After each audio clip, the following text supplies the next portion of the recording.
Hello students, welcome in online agriculture E platform. Student IBPS AFO 2024-25 के लिए notification जारी हो चुका है। नोटिफिकेशन 2023 में आया है, लेकिन आपका प्री का एग्जाम ही सिर्फ 2023 दिसंबर लास्ट में होता है। बाकी आगे अपने बात करें मेंस का और इंटरव्यू का, तो वो तो 2024 में होने वाला है, इसलिए इसको 24-25 सेशन बोला जाता है। तो इस बात में आपको बिल्कुल भी कंफ्यूज नहीं होना है। आज के अपने इस सेशन में बात करेंगे कि नोटिफिकेशन में क्या है, नंबर ऑफ पोस्टेज कितनी है आपकी, उसके अलावा इस बार आईबीपीएस ने किस प्रकार के बदलाव किए हैं, क्या कुछ नया आप लोगों से डिमांड की है। थोड़ा सा सरप्राइज तो पहले से भी है, क्योंकि नोटिफिकेशन है वो बहुत जल्दी जारी हो चुका है। इसमें जो अपीयरिंग के स्टूडेंट है उनको किस प्रकार की प्रॉब्लम आ सकती है और वो अपनी प्रॉब्लम को कैसे सॉर्ट आउट कर सकते हैं, उस पर डिस्कस करेंगे। इसके अलावा एग्जाम का पैटर्न क्या रहता है और कौन से पार्ट से कितने क्वेश्चंस आते हैं, इसके अलावा आपकी बेस्ट एग्जाम स्ट्रेटजी क्या होनी चाहिए और आपके लिए एग्जाम प्रिपरेशन करने के लिए बेस्ट सोर्स क्या होगा। तो इन सब चीजों पे अपने डिस्कस करेंगे। सबसे पहले अपने डिस्कस करेंगे नोटिफिकेशन को लेके। देखिए स्टूडेंट, आईबीपीएस का जो नोटिफिकेशन है, जिसको मैंने बोला कि अपने क्या बोलते हैं 24-25 का नोटिफिकेशन बोलते हैं, तो ये नोटिफिकेशन रिलीज हो चुका है। अब देखिए स्टूडेंट, सबसे पहले अपने बात करें कि आईबीपीएस एएफओ के लिए एग्रीकल्चर फील्ड ऑफिसर के लिए एलिजिबिलिटी क्या है। एग्रीकल्चर फील्ड ऑफिसर, जिसको आप स्पेशलिस्ट ऑफिसर भी बोल देते हैं, तो इसके लिए एलिजिबिलिटी क्या है। देखो, आपके पास 4th ईयर डिग्री होनी चाहिए। इसमें ऐसी कोई कंडीशन नहीं है कि आईसीआर एक्रीडेशन है या नहीं है। बस इतना है कि आपकी जो डिग्री है वो किसी यूजीसी अप्रूव्ड यूनिवर्सिटी से होनी चाहिए और 4 ईयर डिग्री होनी चाहिए। 4 ईयर डिग्री है तो ही एलिजिबल है आप। अगर कोई 3 ईयर डिग्री है तो उसके लिए आप एलिजिबल नहीं है। अब देखो, इसमें कौन कौन से डिग्री के जो स्टूडेंट है वो इसके लिए एलिजिबल है।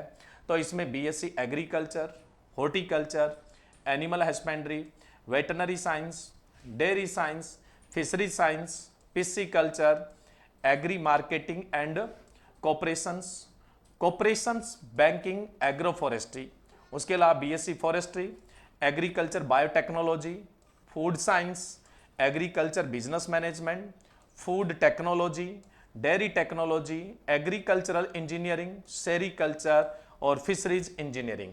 यानी इन स्ट्रीम के अंदर जिस स्टूडेंट का ग्रेजुएशन है यानी बीएससी या बीटेक है, तो वो स्टूडेंट आईबीपीएस एएफओ यानी एग्रीकल्चर फील्ड ऑफिसर के लिए एलिजिबल है। लेकिन इस बार के लिए जो सबसे इंपॉर्टेंट चीज है वो ये है कि आपकी जो डिग्री है वो 21 अक्टूबर तक कंप्लीट होनी चाहिए, यानी 21/8/2023 तक कंप्लीट होनी चाहिए। बहुत सारी यूनिवर्सिटी में तो स्टूडेंट की डिग्री कंप्लीट हो चुकी है, लेकिन बहुत सारी यूनिवर्सिटीज में स्टूडेंट अभी अपीयरिंग में है। जिनका फाइनल सेमेस्टर का रिजल्ट आ चुका है, इसका मतलब क्या है, उसकी डिग्री कंप्लीट है।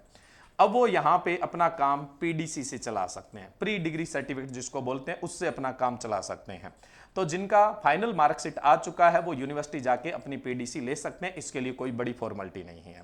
लेकिन अगर बात की जाए जो स्टूडेंट अभी अपीयरिंग में है और जिनका 4th ईयर का अभी रिजल्ट नहीं आया है, यानी 4th ईयर के लास्ट सेम का रिजल्ट नहीं आया है, तो वो स्टूडेंट यूनिवर्सिटी में जाकर रिक्वेस्ट भी कर सकते हैं और प्रेशर भी बना सकते हैं। जाहिर सी बात है, यूनिवर्सिटी में आपके ही वेलफेयर के लोग हैं, तो आपको कोऑपरेट करेंगे और किसी प्रकार की कोई समस्या नहीं आएगी। आप इस नोटिफिकेशन को उनको दिखाओगे कि जी हमें क्या है, इसमें आईबीपीएस एएफओ के लिए जाना है और हमारा अभी रिजल्ट आप लोगों ने रिलीज नहीं किया, तो आप रिजल्ट रिलीज करें और साथ ही साथ हमें पीडीसी है वो प्रोवाइड करवाएं। तो जरूर यूनिवर्सिटी आपको पीडीसी जो है प्रोवाइड करवा देगी, आपका जो रिजल्ट है उसको भी रिलीज कर देगी। तो बड़ी टेंशन वाली बात नहीं, बट आपको एक्टिव होना पड़ेगा, सीधी सी बात ये है। ठीक है, तो आपकी डिग्री है वो कब तक कंप्लीट हो जानी चाहिए, 21/8/2023, क्योंकि आपको पता है ऑनलाइन एप्लीकेशन 1 अगस्त से ही स्टार्ट हो चुके हैं, यानी 1/8 से स्टार्ट हो चुके हैं और उनकी जो लास्ट डेट है वो कौन सी है, 21 है। यानी ऑनलाइन जो एप्लीकेशन है, यानी जो आपका ऑनलाइन आवेदन है वो प्रारंभ हो चुका है। 1/8 से आवेदन प्रारंभ हुआ है, कब तक चलेगा, 21/8 तक चलेगा। तो जो स्टूडेंट अपीयरिंग में है, यानी जिनका अभी रिजल्ट नहीं आया है, तो इस दौरान वो यूनिवर्सिटी के साथ रिक्वेस्ट करके या प्रेशर बना के कैसे भी अपना रिजल्ट जारी करवा सकते हैं और पीडीसी ले सकते हैं। ये समस्या देखो एएफओ में तो पहली बार देखने को मिली है, लेकिन कई बार स्टेट के एग्जाम में बहुत सारे स्टेट में देखने को मिल जाती है। एंट्रेंस एग्जाम में भी कई बार देखने को मिल जाती है, तो यूनिवर्सिटी वाले हैं वो कोऑपरेट करते हैं, इसमें कोई परेशानी वाली बात नहीं है, चिंता वाली बात नहीं, बस आपको एक्टिव होना है। आपके जो बैच के स्टूडेंट है सबको मिलकर यूनिवर्सिटी पहुंचना है, तो यूनिवर्सिटी वाले आपको 101% कोऑपरेट करेंगे, इसमें किसी प्रकार की कोई परेशानी नहीं है।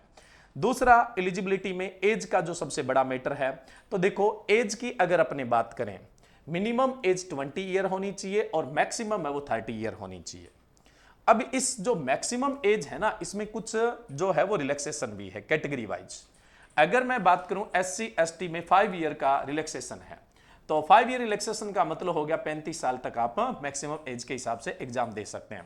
उसी प्रकार से मैं OBC की बात करूं तो OBC के लिए जो मैक्सिमम एज है वो 30 मांगी गई है, रिलैक्सेशन 3 ईयर का है, तो कितना हो जाएगा 33 ईयर तक आप दे सकते हैं। उसके बाद मैं बात करूं जैसे जो डिसएबिलिटी वाले हैं उनको 10 ईयर का रिलैक्सेशन है, तो 30 + 10 कितना हो जाएगा 40 ईयर तक है वो एलिजिबल है। उसके बाद अपने बात करें जो एक्स सर्विसमैन है उनके लिए 5 ईयर का रिलैक्सेशन है, तो अगर अपने 5 ईयर रिलैक्सेशन की बात करें तो टोटल कितना हो जाएगा 35 ईयर आपका मैक्सिमम एज हो जाएगा, ये ध्यान रखना है। अब कई बार गणना करने में स्टूडेंट गड़बड़ कर देता है, कैलकुलेशन में गड़बड़ कर देता है, तो यहां क्लियर कट मेंशन है कि आपका जो डेट ऑफ बर्थ है वो 2/8/1993 से पहले का नहीं होना चाहिए, बाद का होना चाहिए, यानी 1 अगस्त भी नहीं होना चाहिए, 2 अगस्त होना चाहिए। अगर इससे पहले का है तो आप इसके लिए एलिजिबल नहीं है, लेकिन ये जो कैटेगरी है उनमें रिलैक्सेशन है वो रिलैक्सेशन आप इसमें ऐड कर देंगे। और मिनिमम एज के लिए बात करें, ये तो मैक्सिमम एज के लिए बात होगी, मिनिमम एज के लिए बात करें तो मिनिमम एज जो है वो आपकी 1/8/2003 के बाद का आपका डेट ऑफ बर्थ नहीं होना चाहिए, यानी 1/8/2003 से पहले पहले का बर्थ होना चाहिए, यानी ये समझ लो 2/8/1993 1993 से लेकर 1/8/2003 के बीच में आपका डेट ऑफ बर्थ है तो कोई समस्या नहीं है। मिनिमम एज में कोई रिलैक्सेशन नहीं होता है, मैक्सिमम एज के अंदर ही रिलैक्सेशन होता है, इस चीज का भी ध्यान रखिएगा। नेक्स्ट अपने बात करें जो एप्लीकेशन फीस है वो कितनी है, बहुत ज्यादा फीस नहीं है। SC ST और PWBD के लिए 175 रुपीज है, 175 रुपए है। और अगर अपने बात करें बाकी जो कैटेगरी है OBC जनरल्स, इनके लिए कितनी है 850 रुपए है, 850 रुपीज है। चलो ये तो बड़ा मैटर नहीं है। नेक्स्ट अपने बात करें, इस बात एक और नई चीज आई है, वो क्या है आपका सिबिल स्कोर है। सिबिल क्या होता है वो तो अपने पढ़ते ही रहते हैं, क्योंकि जाहिर सी बात है बैंकिंग में जा रहे हो तो बैंकिंग से रिलेटेड टर्म्स तो आपको आनी चाहिए। थोड़ा सा मैंने यहाँ पे मेंशन भी किया है, लेकिन ये अभी इशू नहीं है। लेकिन इशू ये है कि जो आपका सिबिल स्कोर है वो एटलीस्ट 650 होना चाहिए, 650 होना चाहिए। जब तक आप बैंक ज्वाइन करते हैं तब तक आपका अगर सिबिल स्कोर अपडेट नहीं हुआ है तो आपको सिबिल स्कोर है वो अपडेट करना चाहिए, अपडेट करवाना पड़ेगा। नहीं करवाओगे तो जाहिर सी बात है आपको क्या है ज्वाइनिंग नहीं दी जाएगी, आपकी ज्वाइनिंग है वो कैंसिल कर दी जाएगी। अब देखिए स्टूडेंट, आपने कोई क्रेडिट कार्ड ले रखा है या कोई लोन ले रखा है और उसके बावजूद भी आपका सिबिल है वो अपडेट नहीं है, तो आपको NOC वो लेके आनी पड़ेगी। और आपका सिबिल स्कोर किसी कारण से पहले खराब हो गया था और आपका डिस्प्यूट है वो सेटल हो गया था, तो जो कंसर्न जिसके साथ आपका डिस्प्यूट हुआ था उससे आप क्या करेंगे NOC लेके आएंगे, प्लस क्या है अपने सिबिल को अपडेट करवाएंगे। तो कहने का मतलब है जब तक आप ज्वाइनिंग पे जाओ तब तक आपका सिबिल स्कोर है वो कितना होना चाहिए 650 होना चाहिए।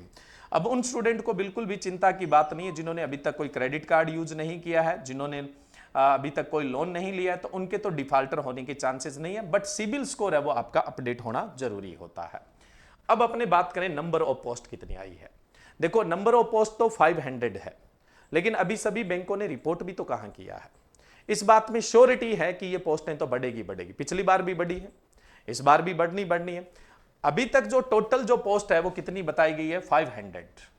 अब देखिए अगर अपने बात करें यहां पे जो यहां पे 00 लिखा हुआ है, इनमें तो पोस्ट आने के चांसेस नहीं है, इन बैंक में तो पोस्टेज आने के चांसेस नहीं है। लेकिन जिनके अंदर NR लिखा हुआ है, नॉन रिपोर्टेड लिखा हुआ है, इनमें और पोस्ट है वो आएगी ही आएगी, इस बात में कोई डाउट नहीं है। हो सकता है किसी में न भी आए, लेकिन ये तय है 100% तय है कि नंबर ऑफ पोस्ट है वो इंक्रीज होगी। लेकिन हाल फिलहाल जो ये नोटिफिकेशन है इसमें 500 पोस्ट है, जिसमें से अगर हम बात करें सेंट्रल बैंक ऑफ इंडिया ने सबसे ज्यादा अपने पे मेहरबानी दिखाई है। इसमें कितनी पोस्ट है 400 पोस्ट है। दूसरा अपने बात करें पंजाब नेशनल बैंक, पिछली बार भी थी इसमें पोस्ट, तो इसमें कितनी पोस्ट है 100 पोस्ट है, तो टोटल कितनी है 500 है। अब जिन बैंक ने एनआर दे रखा है, जैसे बैंक ऑफ बड़ौदा, इसमें पोस्ट आने के चांसेज है, बैंक ऑफ महाराष्ट्र इसमें पोस्ट आने के चांसेज है, केनरा बैंक इसमें पोस्ट आने के चांसेज है, इंडियन बैंक इसमें पोस्ट आने के चांसेज हैं, इंडियन ओवरसीज बैंक इसमें जीरो लगा हुआ है, इसमें आने के चांसेस नहीं है, और यूको बैंक है इसमें पोस्ट आने के चांसेस है, यूनियन बैंक ऑफ इंडिया के अंदर भी पोस्ट आने के चांसेस है। पिछली बार भी इंक्रीज हुई थी और इस बार भी लगभग तय है कि पोस्ट है वो इंक्रीज होगी। नेक्स्ट अपने बात करते हैं इंपॉर्टेंट डेट्स की, यानी टाइमलाइन की, यानी जो टेंटेटिव शेड्यूल जो दिया गया है नोटिफिकेशन में उसकी। शेड्यूल में वैसे कोई चेंजेस नहीं है, बस नोटिफिकेशन आने में ही चेंज हुआ है, बहुत जल्दी नोटिफिकेशन आ गया है ना। तो देखो आपके ऑनलाइन एप्लीकेशन की जो डेट है वो मैंने आपको बता दी थी, 1 अगस्त से लेकर 21 अगस्त तक है, यानी 1 अगस्त से लेकर 21 अगस्त तक है। प्रीलिमिनरी एग्जाम हमेशा की तरह एंड ऑफ दिसंबर यानी 30 दिसंबर या 31 दिसंबर को होगा।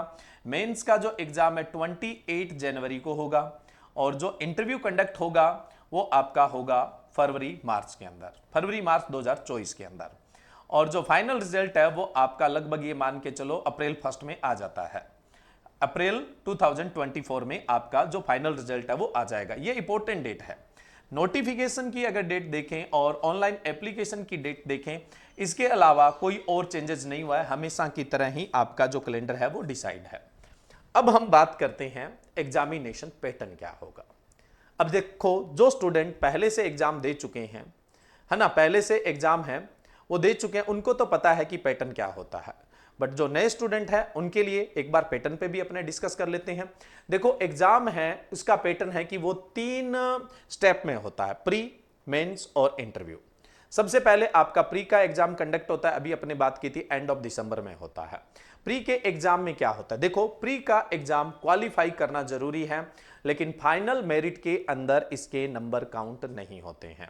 देखो एग्जाम को क्वालिफाई करना जरूरी है, जब तक आप इसको क्वालिफाई नहीं करोगे तो मेंस का एग्जाम नहीं दे सकते। तो प्री भी क्वालिफाई करना है, मेंस भी क्वालिफाई करना है, और इंटरव्यू देने के बाद जो मेरिट बनेगी उसके आधार पर आपका सिलेक्शन होता है।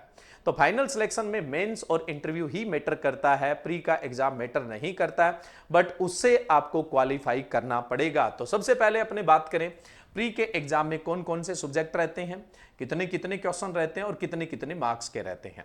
सबसे पहले मैं बात करूं तो इंग्लिश लैंग्वेज। देखिए इंग्लिश लैंग्वेज के एग्जाम के अंदर यानी इंग्लिश का जो एग्जाम है 50 क्वेश्चन आएंगे, प्रत्येक क्वेश्चन आधे नंबर का है, तो कितने नंबर के क्वेश्चन हो गए, 25 नंबर के क्वेश्चन हो गए। अब जाहिर सी बात है इंग्लिश के लिए तो इसकी लैंग्वेज कौन सी रहेगी, इंग्लिश। अब बहुत सारे स्टूडेंट का यह भी सवाल रहता है कि एग्जाम का मीडियम क्या रहता है। देखो जी बाइलैंग्वेज होता है, आप हिंदी भी सिलेक्ट कर सकते हैं और इंग्लिश भी सिलेक्ट कर सकते हैं, इसमें कोई प्रॉब्लम नहीं है, बट इंग्लिश सब्जेक्ट का एग्जाम तो इंग्लिश में आएगा ना, बाकी का तो बाइलैंग्वेज आएगा। हिंदी लैंग्वेज भी सिलेक्ट कर सकते हैं, इंग्लिश भी सिलेक्ट कर सकते हैं, कोई परेशानी नहीं है, बट इंग्लिश का एग्जाम तो इंग्लिश में ही आना है, और इसके लिए आपको 40 मिनट का टाइम मिलेगा। देखो अलग अलग सब्जेक्ट के लिए अपना अपना टाइम फिक्स है, ऐसा नहीं है कि प्री में 3 सब्जेक्ट आते हैं, एक में आपने ज्यादा टाइम लगा दिया बाकी में कम लगा दिया, ऐसा पॉसिबल नहीं है। मतलब सेक्शनल जो एग्जाम है उनका अपना फिक्स टाइम है, आपको ये 40 मिनट्स के अंदर ही करना होता है। और बैंक के एग्जाम में सबसे मेन चीज ही प्रैक्टिस है, यानी अपनी स्पीड है। स्पीड अच्छी होगी तो ही आप क्वालिफाई होते हैं, स्पीड अच्छी नहीं होती है तो जाहिर सी बात है आप क्वेश्चन ही ढंग से अटेम्प्ट नहीं कर पाएंगे। रीजनिंग की बात करें, रीजनिंग की बात करें तो रीजनिंग के कितने क्वेश्चन आएंगे, 50 क्वेश्चन आएंगे, और प्रत्येक क्वेश्चन 1 नंबर का रहेगा, तो टोटल कितने नंबर का हो गया, 50 का।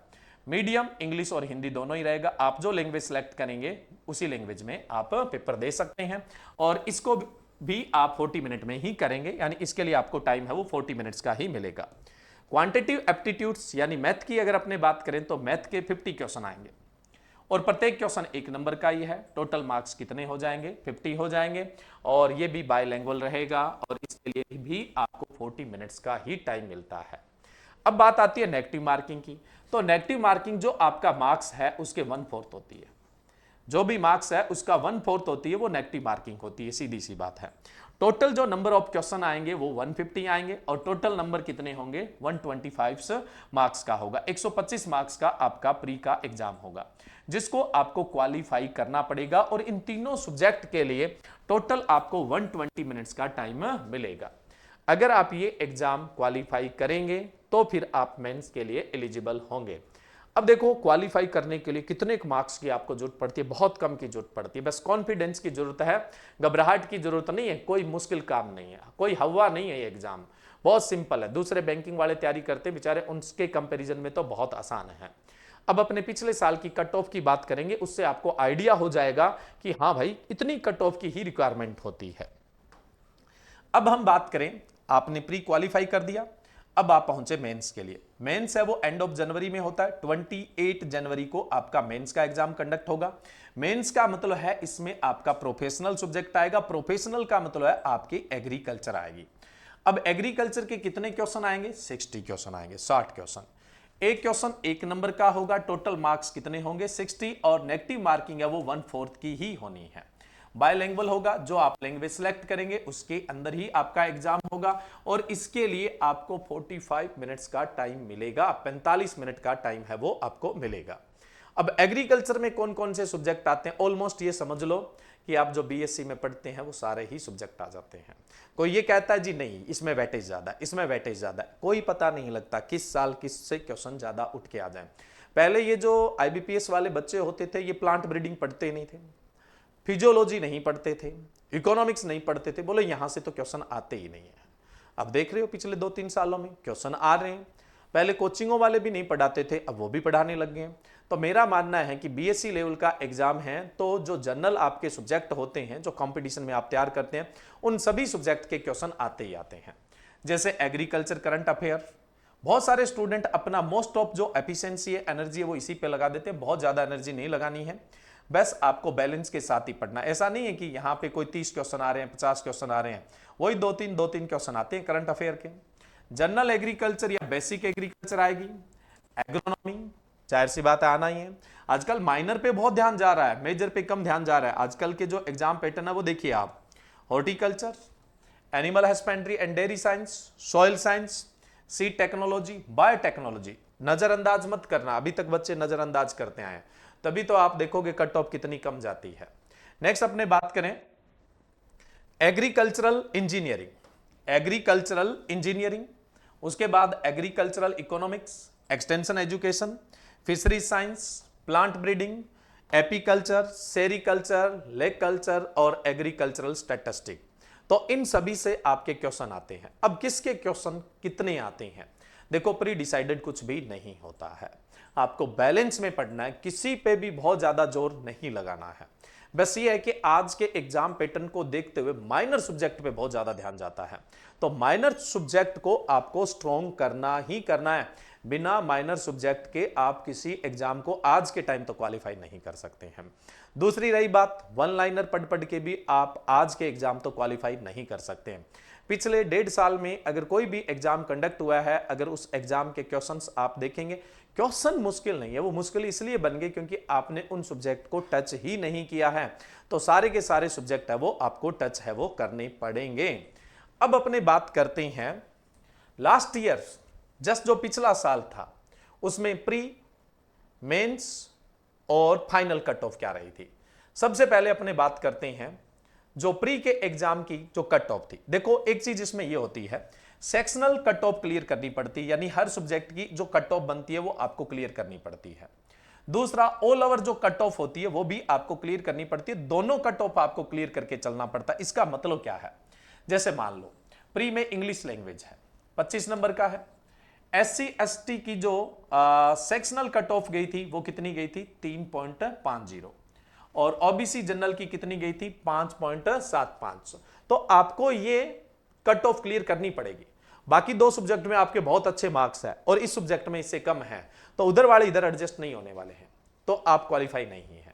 मतलब ये तो आपको क्या है, क्लियर करनी पड़ेगी। तो सेक्शनल कट ऑफ भी क्लियर करनी पड़ती है और ऑल ओवर कट ऑफ है वो भी आपको क्लियर करनी पड़ती है।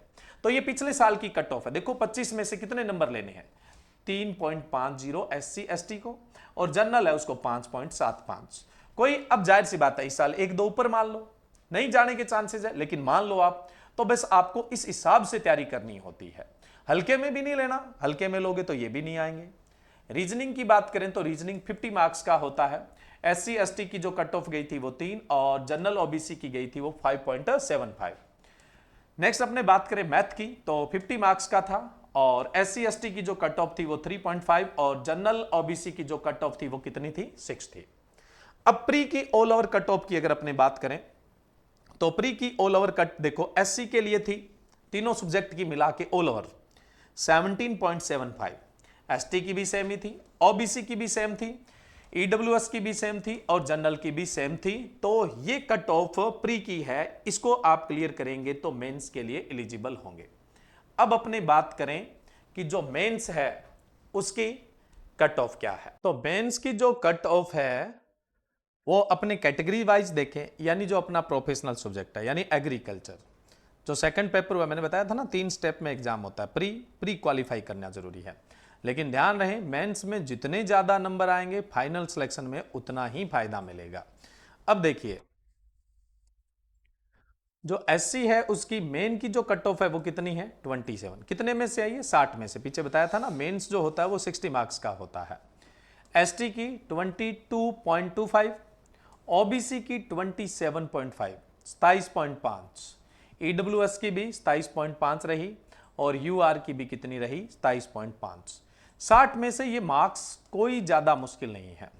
लेकिन अभी आपको पता है तो मार्केट में AFO पे बहुत सारे लोग काम कर रहे हैं, तो वो AFO में इतना स्ट्रेस क्रिएट कर देते हैं कि स्टूडेंट पेपर देखते ही ऐसा मतलब सोच लेता है कि यार मुझे ज्यादा अटेम्प्ट करने हैं, और उसको ऐसा लगता है कि पेपर बहुत ईजी है, वो बहुत ज्यादा अटेम्प्ट करता है और कहीं ना कहीं स्ट्रेस भी होता है, प्रेशर भी होता है, एग्जाम फोबिया भी होता है। तो आपको ही पता है जब माइंड बिल्कुल फ्री होता है तभी अच्छे डिसीजन लेता है।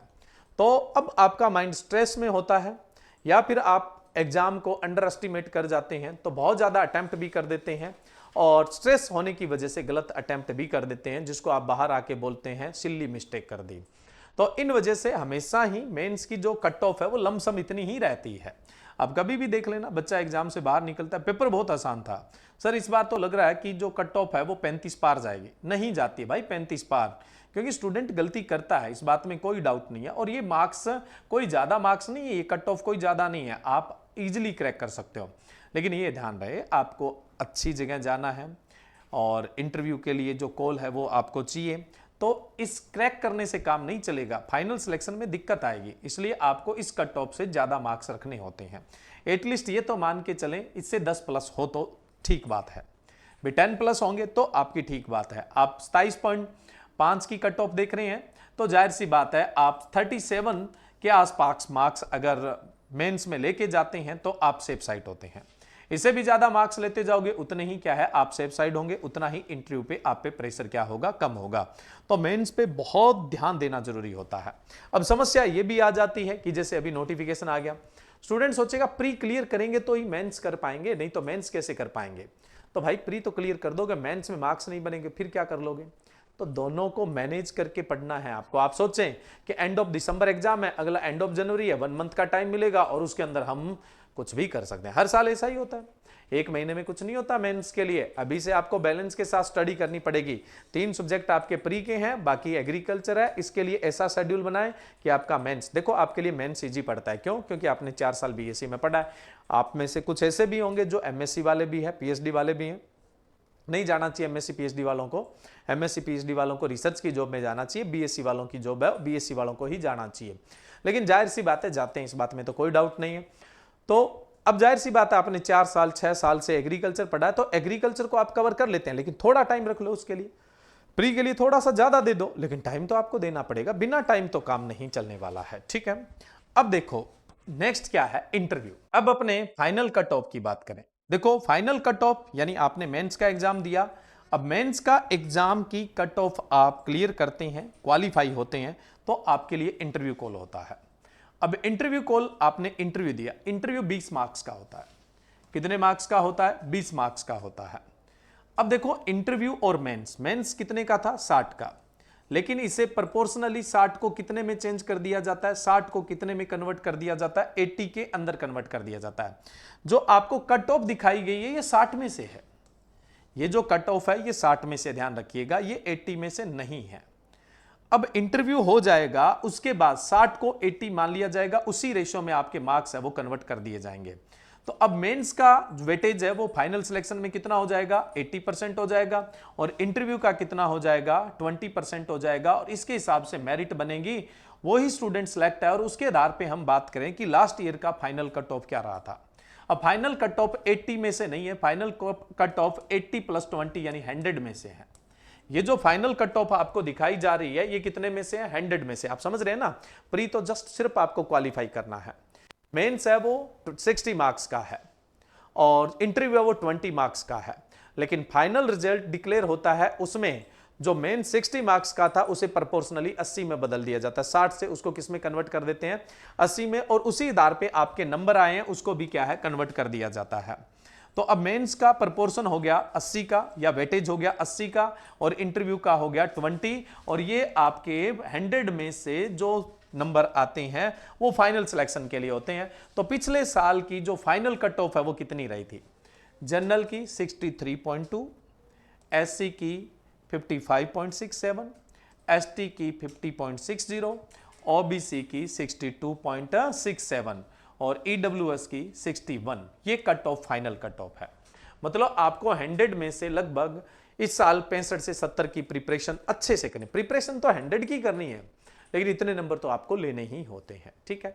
और ये कोई ज्यादा मुश्किल नहीं है, ये ही एवरेज कट ऑफ होती है, यही एवरेज कट ऑफ होती है। ये कोई बहुत कम कट ऑफ और या बहुत ज्यादा कट ऑफ वाला ऐसा कुछ नहीं है, बहुत बड़ा हवा नहीं है। सबसे मेन चीज होती है टाइम मैनेजमेंट की बात होती है। अब अपने बात करें कि आप प्रिपरेशन के लिए सोर्स क्या लेंगे। देखो, प्री है, जो मैथ है, रीजनिंग है, इंग्लिश है, तीनों को ही आपको इक्वल वेटेज देना है। अब एग्रीकल्चर के जो स्टूडेंट है वो थोड़ा सा इंग्लिश सब्जेक्ट से डरते हैं, और बहुत सारे स्टूडेंट है वो इंग्लिश में रह भी जाते हैं। देखो, सबसे पहले रहने का कारण तो यही है कि जब बच्चा आईबीपीएस एएफओ की तैयारी स्टार्ट करता है तो उसके माइंड में पहले से ही सेट हो जाता है कि इंग्लिश उसकी कमजोर है, तो बताओ उसका सिलेक्शन कौन करवाएगा। अपने दिमाग से डर निकालना है सबसे पहले, है ना। भी इंग्लिश भी कुछ नहीं है, मैथ भी कुछ नहीं है, रीजनिंग कुछ नहीं है, मैं मेहनत करूंगा तो ये मेरे लिए क्या है, कुछ नहीं है। आपसे तो छोटे ही हैं, आपसे बड़े थोड़ी हैं। तो आप अच्छी मेहनत करो, पहले से आप कमजोर ना हो। अगर आपने पहले डिसाइड कर दिया भाई इंग्लिश मेरे बस की नहीं है, तो बताओ आपको दुनिया की कौन सी ताकत है वो एग्जाम क्रैक करवा सकती है। आपको मेंटली स्ट्रांग होने की जरूरत है सबसे पहले। अब प्री की प्रिपरेशन कर रहे हो, साथ साथ में मेंस की प्रिपरेशन रखो।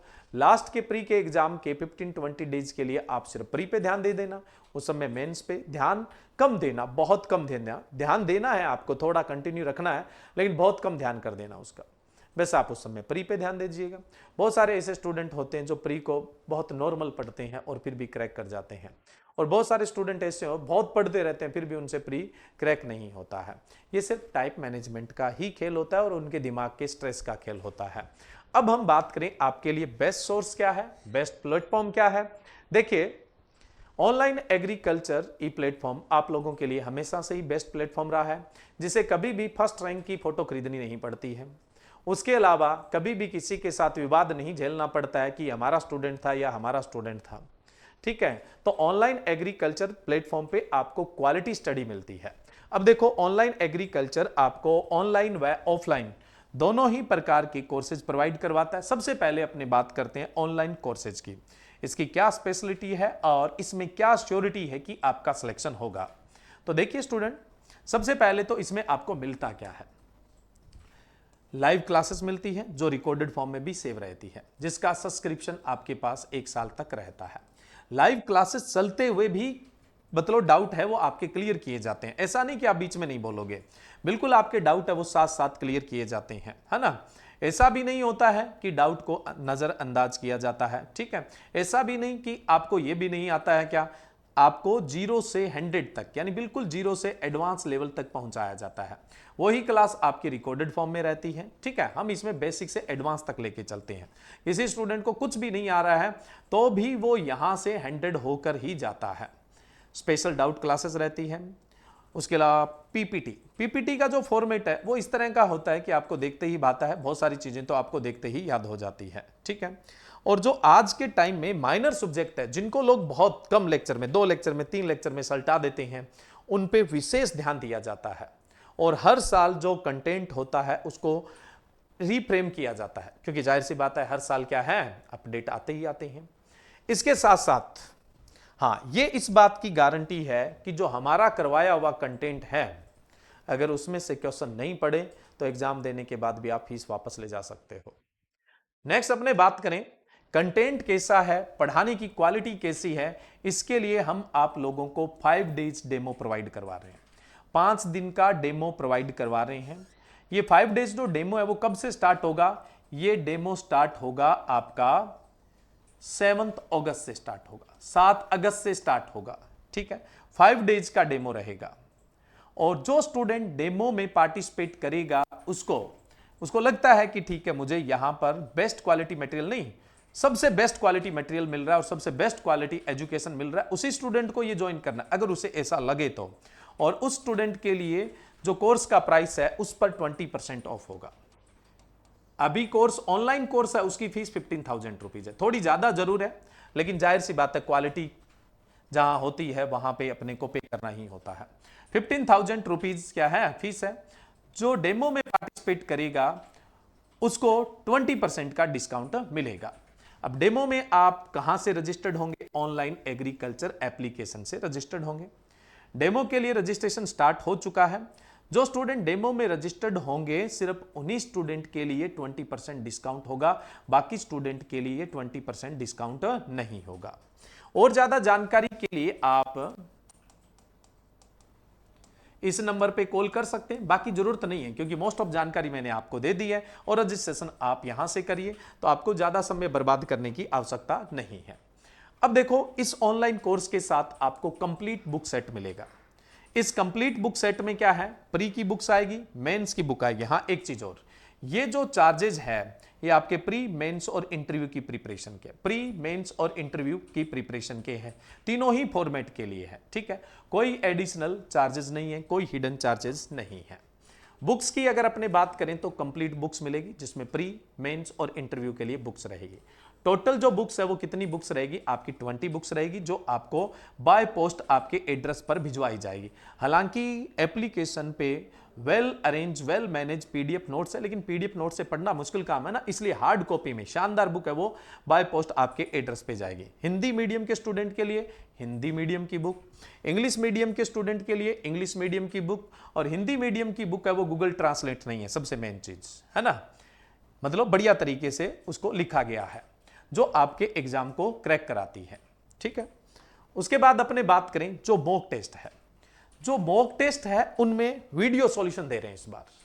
हर एक मॉक टेस्ट का पहले तो टॉपिक वाइज मॉक टेस्ट होंगे, फिर आपके फुल लेंथ मॉक टेस्ट होंगे, और हर एक मॉक टेस्ट का वीडियो सॉल्यूशन होगा जिससे आपको किसी प्रकार का कोई डाउट ही नहीं होगा।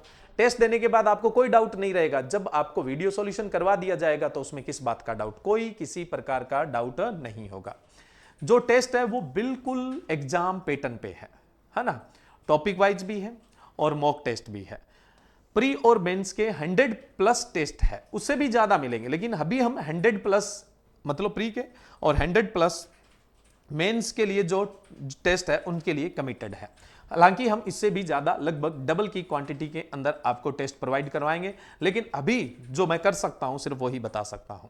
ठीक है, नेक्स्ट अपने बात करें, अगर कोई स्टूडेंट जैसे अपनी ऑनलाइन क्लासेस है वो नहीं ले सकता है, वो सिर्फ पीडीएफ कोर्स ही परचेज करना चाहता है, तो कोई स्टूडेंट अगर पीडीएफ कोर्स परचेज करना चाहता है तो पीडीएफ कोर्स भी परचेज कर सकता है। अब ये जो पीडीएफ कोर्स है वो 1000 रुपीज का है, लेकिन अभी हाल फिलहाल इस पीडीएफ कोर्स के साथ जो अभी मैंने टेस्ट सीरीज बताई थी वो टेस्ट सीरीज बिल्कुल फ्री है। इन्हीं 1000 रुपीज में मतलब आपका पीडीएफ कोर्स भी है प्लस टेस्ट सीरीज भी है। ऐसी शानदार टेस्ट सीरीज आपको वैसे भी 1000 रुपए में ही नहीं मिलती, लेकिन अभी पीडीएफ कोर्स के साथ आप क्या है टेस्ट सीरीज है वो बिल्कुल फ्री पा सकते हैं। ये भी कहां से एक्सेस करेंगे? ऑनलाइन एग्रीकल्चर एप्लीकेशन से ही एक्सेस करेंगे। ऑनलाइन एग्रीकल्चर एप्लीकेशन आपकी अपनी एप्लीकेशन है जिसे आज ही डाउनलोड करें, और उस पर डेली बेसिस क्विज भी चलती है जो बिल्कुल फ्री है, आप उसे भी अटेम्प्ट कर सकते हैं। इसके अलावा जिस स्टूडेंट को लगता है कि यार ऑनलाइन में रूटीन नहीं बनता है, वो इफेक्ट नहीं आता है, तो पहली चीज तो मैं ये क्लियर कर दूं, जो टीचर ऑफलाइन पढ़ाते हैं वो ही ऑनलाइन पढ़ाते हैं। मोर देन 60% पार्ट है वो मेरे द्वारा ही कवर किया जाता है। ठीक है, ऐसा नहीं है कि ऑनलाइन कोई और पढ़ा रहा है और ऑफलाइन कोई और पढ़ा रहा है, डेमो के लेक्चर में कोई और पढ़ा रहा है और बाद के लेक्चर में कोई और पढ़ा रहा है, ऐसा बिल्कुल भी नहीं है। आपसे जो कमिटमेंट होगा वही होगा। अभी मोर देन 60% पार्ट है वो मेरे द्वारा कवर करवाया जाएगा। जो डेमो में टीचर पढ़ाएंगे वही आपके एंड तक आपके साथ है वो बने रहेंगे, ठीक है। अगर कोई स्टूडेंट ऑफलाइन कोचिंग के लिए आना चाहता है तो अपना जो ऑफलाइन संस्थान है वो है जॉबनेर कोचिंग श्री गंगानगर राजस्थान। एक राजस्थान का डिस्ट्रिक्ट है। स्टूडेंट के लिए कोई कॉस्टली नहीं है ना, सामान्य यहाँ के चार्जेज हैं। यहाँ हॉस्टल व्यवस्था है, लाइब्रेरी व्यवस्था है और क्लासेस तो है ही। हॉस्टल के जो चार्जेज हैं वो इस सिटी के लगभग मान के चलिए 4500 के लमसम चार्जेज हैं। 4500 रुपये के लमसम पर मंथ के चार्जेज है, जिसमें आपका एकोमोडेशन यानी फूड वगैरह, खाना वाना, रहना पीना सब कुछ वहीं पे है, ठीक है। तो 4500 रुपये मंथली चार्ज है। और जो ऑफलाइन फीस है वो हमारी 16,000 है इस सेशन के लिए, यानी जनवरी तक और इंटरव्यू तक। जनवरी यानी मेंस के एग्जाम तक और उसके बाद इंटरव्यू तक। और जो ऑफलाइन बैच स्टार्ट होने जा रहा है वो 16 अगस्त को स्टार्ट होने जा रहा है। ऑफलाइन बैच 16 अगस्त को श्री गंगानगर राजस्थान में स्टार्ट होने जा रहा है। आप निश्चित होकर आइए, यहाँ पर आपके रुकने रहने सारी व्यवस्था है। और ज़्यादा जानकारी के लिए आप कांटेक्ट कर सकते हैं इस नंबर पे। बाकी बुक्स जो मैंने पीछे बताई थी वो सारी बुक्स इसमें इंक्लूड है। टेस्ट सीरीज जो बताई थी वो टेस्ट सीरीज भी इसके अंदर इंक्लूड है। जो ऑनलाइन फैसिलिटीज है वो तो ऑफलाइन है ही है, प्लस ऑफलाइन का ये फायदा होता है कि आप पर कंट्रोलिंग होती है वो पूरी तरह से होती है। ऑनलाइन में ये होता है कि आप थोड़े से मर्जी के मालिक होते हैं, बहुत ज़्यादा तो नहीं, थोड़े से मर्जी के मालिक होते हैं। तो आज ही ज्वाइन करें ऑनलाइन एग्रीकल्चर एप्लीकेशन या फिर जॉबनेर कोचिंग श्री गंगानगर और अपने इसी साल के अंदर AFO बनने का सपना है वो साकार करें।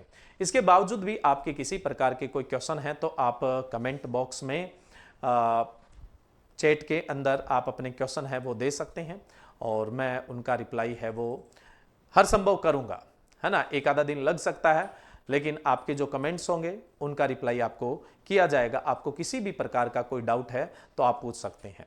इसके अलावा जितने भी अपडेट्स आते रहते हैं इनको आप तुरंत चाहते हैं तो आप ऑनलाइन एग्रीकल्चर टेलीग्राम है वो भी ज्वाइन कर सकते हैं। वहाँ पे आपको जितने भी करंट अपडेट्स है वो मिलते रहते हैं, किसी भी प्रकार की इंफॉर्मेशन है वो आपको मिलती रहती है।